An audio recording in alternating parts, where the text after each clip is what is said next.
Sebenarnya ada benda yang kita nak bagi tahu Papa. Pasal Mak.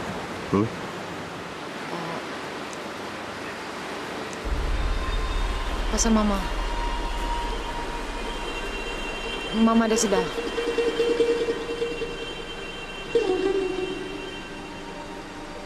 Kalau betul Mama sedar, kenapa Dr. Ramli tak telefon Bapa? Kenapa Mak Iti tak cakap apa-apa kat Bapa? Kenapa Tia tak beritahu Bapa? Kenapa bos sekarang nak bagi tahu? Betul, Pak. Sus. Terima kasih. Kau buat apa kat sini, ha? Kau buat apa ni? Ni mesti semua rancangan kau, kan? Kau dah tak duit nak sara hidup kau? Kau buat semua ni? Lu ni apa hal ni? Gua Apa hal ni? Memang kau rancangan kau lah. Kau jangan cakap aku tak... Sudah. Tia, beritahu Mama.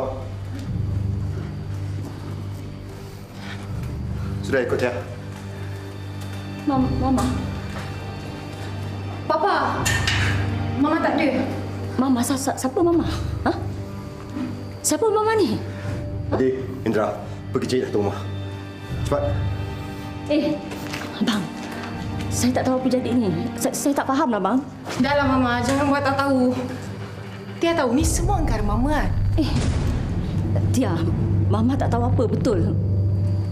Mama kahwin dengan Papa pun sebab duit kan? Sampai tu Mama. Kejam sangat. Tia, dah.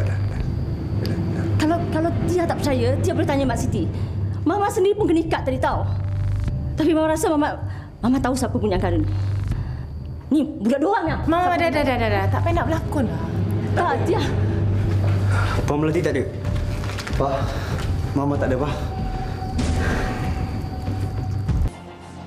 Kalau aku tak dapat, engkau pun takkan dapat. Faham? Teruskan cinta ini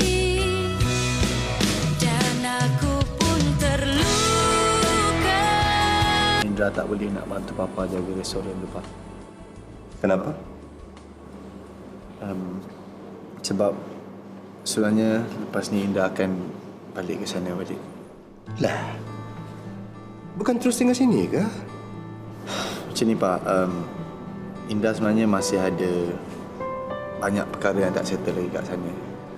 InsyaAllah Indra kena balik sana balik. Bila semuanya dah selesai kat sana, Indra akan patah sini balik. Tapi kau jangan risau. Kau kahwin nanti, saya terus balik.